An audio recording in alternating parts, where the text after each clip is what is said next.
लूट लेते हैं अपने ही, वरना हुजूर गैरों को क्या पता कि इस दिल की दीवार कमज़ोर कहाँ से है।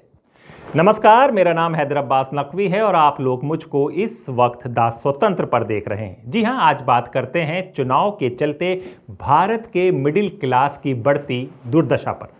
एक तरफ अर्थशास्त्रियों की चिंता यह है कि भारत के आर्थिक इंजन की रफ्तार धीमी पड़ रही है, वहीं दूसरी तरफ एमपी की तर्ज पर महाराष्ट्र में बीजेपी ने महिलाओं के खाते में 2100 रुपए ट्रांसफर करके चुनाव जीत लिया।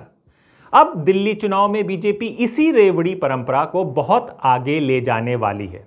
क्यों यहां पर, यह भी समझिए। क्योंकि आम आदमी पार्टी को सत्ता से उतारने के लिए उसके पास यही एकमात्र चारा है। मतदाताओं को लुभाने के लिए बीजेपी के टारगेट पर हैं दिल्ली के वरिष्ठ नागरिक, महिला सम्मान, विधवा पेंशन, बेसहारा महिलाएं, गर्भवती महिलाएं, 500 रुपए में एलपीजी सिलेंडर, स्कूली छात्र और छात्राएं।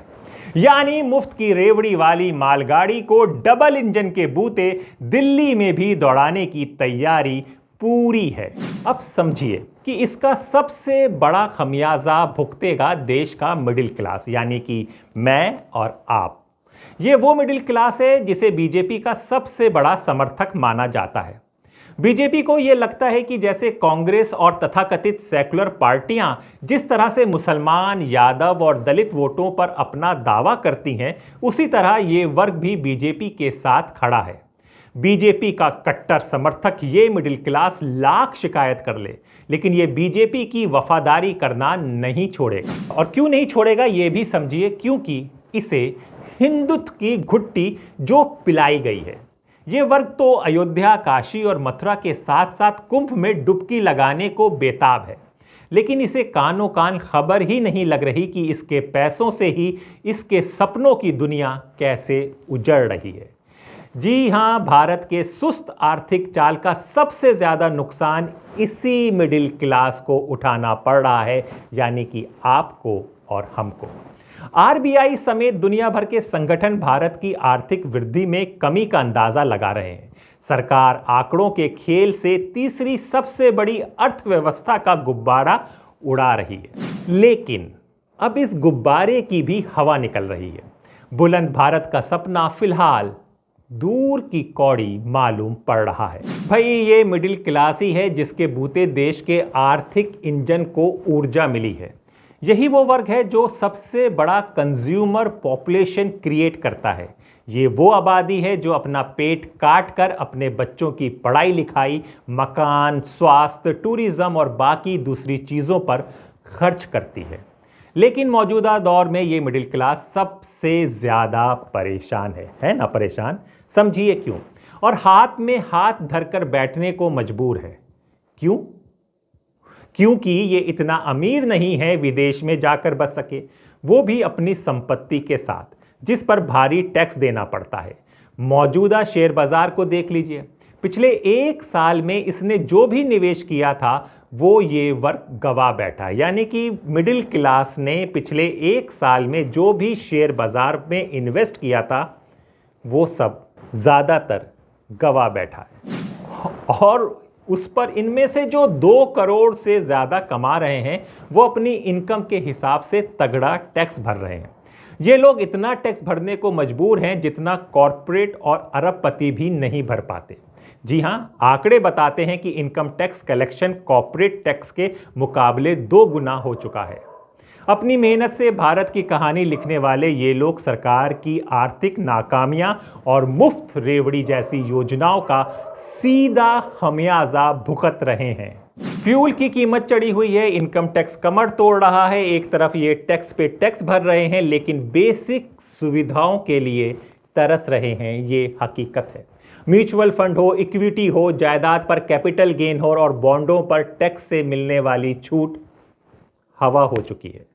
इतना टैक्स देने के बाद भी इनके बच्चों को सरकार अच्छे स्कूल नहीं दे पा रही है। ये हकीकत है। इस आबादी को अपने बच्चों को पढ़ाने के लिए स्कूलों में भारी भरकम रकम खर्च करनी पड़ती है, और खुदा न खास्ता अगर इनके घर में कोई बीमार पड़ जाए तो इनका पूरा बजट ही गड़बड़ा जाता है। देश की महंगी स्वास्थ्य सेवाओं का हाल जग जाहिर है। ऐसे में जब देश की आर्थिक हालत सुस्त हो जाती है तो ये वर्ग सबसे ज़्यादा परेशान हो जाता है, जैसे कि इस वक्त है, क्योंकि इस वर्ग के पास खरीदारी को टालने के सिवा कोई चारा नहीं है और नतीजा देश में मांग कमज़ोर पड़ने लगी है। आगे चलते हैं और हम आपको बताते हैं कि हाल ही में प्रधानमंत्री नरेंद्र मोदी ने कहा था कि भारत के लोग साल में 2.5 करोड़ कारें खरीद रहे हैं। बहुत अच्छी बात हम लोगों को लगी, जो कई देशों की आबादी से ज़्यादा है, ऐसा प्रधानमंत्री नरेंद्र मोदी ने कहा था। पर जब हम ये देखेंगे कि कार कौन खरीद रहा है तो हमें तस्वीर में जो दिखेगा वो मध्यम वर्ग दिखेगा और उसकी मजबूरी दिखेगी। जी हाँ, अनबिकी कम कीमती छोटी कारों की लाइन लग रही है, जबकि बड़ी महंगी कारों के लिए वेटिंग लिस्ट लग रही है।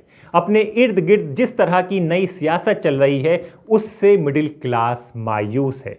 ये मध्यम वर्ग टैक्स के रूप में जो पैसे भर रहा है उससे गरीबों के वोट खरीदने में बीजेपी सबसे आगे निकल गई है। सरकार जिस तरह से टैक्स के पैसों को लुटा रही है, ये बात बेहद परेशान करती है। पिछले 11 सालों की बात करें तो 11 सालों में बीजेपी की सरकारें 20 ट्रिलियन रुपए बांट चुकी हैं, जिसमें मुफ्त अनाजों की लागत शामिल है। जी हां, हम ऐसे भारत में रहते हैं जहां 80 करोड़ आबादी मुफ्त का राशन खाकर या मुफ्त में मिला राशन बेचकर गर्व करती है। ये वो आबादी है जो रेवड़ी बांटने के खिलाफ नरेंद्र मोदी के जोशीले भाषण पर ताली बजाती है और हर महीने 2100 रुपए मिलने के वादे पर ईवीएम का बटन दबाती है। दिल्ली जीतने के लिए भी ऐसे ही लालच दिया जा रहा है, लेकिन सोचिए ये पैसा आएगा कहां से? जाहिर है इसकी वसूली होगी मिडिल क्लास से, यानी आपसे और हमसे। कभी टोल तो कभी जीएसटी तो कभी दूसरे टैक्स बढ़ा दिए जाएंगे। कभी आपने सोचा है, या अब ये खुद सोचिए, ये इनकम टैक्स कौन देता है? क्या क्लिनिक खोलकर नोट छापने वाले और दवा कंपनियों से कमीशन खाने वाले डॉक्टर इनकम टैक्स देते हैं? क्या कामयाब प्रोफेशनल करोड़पति ठेकेदार अपनी एक बहस के लिए मोटी फीस लेने वाले वकील इनकम टैक्स देते हैं? ये तो टैक्स चुराने में उस्ताद हैं जी। ये हकीकत है, ये हम नहीं, ये मिडिल क्लास पूछ रहा है। ये वो लोग हैं जो अपनी वास्तविक यानी असल आमदनी के 1/4 हिस्से पर भी इनकम टैक्स नहीं देते, क्योंकि इनके पास टैक्स बचाने के कई फॉर्मूले और कई रास्ते हैं। नौकरी पेशा मिडिल क्लास के पास ऐसा कोई रास्ता, कोई फॉर्मूला नहीं है। वो तो सरकार का एटीएम है। जी हाँ, ये एटीएम है सरकार का। सैलरी आने से पहले ही सरकार इनसे 30% तक इनकम टैक्स अलग रखवा लेती है। अगर जीएसटी, टोल वगैरह को भी शामिल कर लें तो नौकरी पेशा व्यक्ति लगभग आधी सैलरी सरकार के हवाले कर देता है। अब बात भाई विजय माल्या, नीरव मोदी और मेहुल चोकसी सरीखे लोग अगर घोटाला करके भाग जाएं तो उस पैसे की भरपाई भी बैंक एटीएम ट्रांजैक्शन फीस बढ़ाकर इसी मिडिल क्लास से करती है। सिर्फ इतना होता तब भी संतुष्ट होता। अब तो मिडिल क्लास को कोहलू के बैल की तरह काम करने का ज्ञान दिया जा रहा है। कभी प्रधानमंत्री के 18-18 घंटे काम करने की नज़ीर दी जाती है तो कभी कॉर्पोरेट वर्ल्ड के लोग 70 घंटे तो कभी 90 घंटे काम करने का मशवरा देकर इनके हौसले पस्त करने का कोई मौका नहीं छोड़ते। इस मिडिल क्लास को तो मुफ्त का राशन भी नहीं मिलता। रॉबिन हुड तो अमीरों को लूट कर गरीबों में बांटता था, लेकिन मौजूदा सरकार मध्य वर्ग का खून निचोड़कर गरीबों को बांट रही है। चुनाव के नाम पर मुफ्त की रेवड़ियां बांटी जा रही हैं। जो सुपर अमीर है वो टैक्स में छूट के मजे ले रहा है और करोड़पति देश छोड़कर भाग रहा है।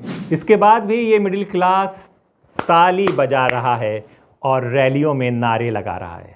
बस अब तो यही कह सकते हैं कि इस मिडिल क्लास को हमारा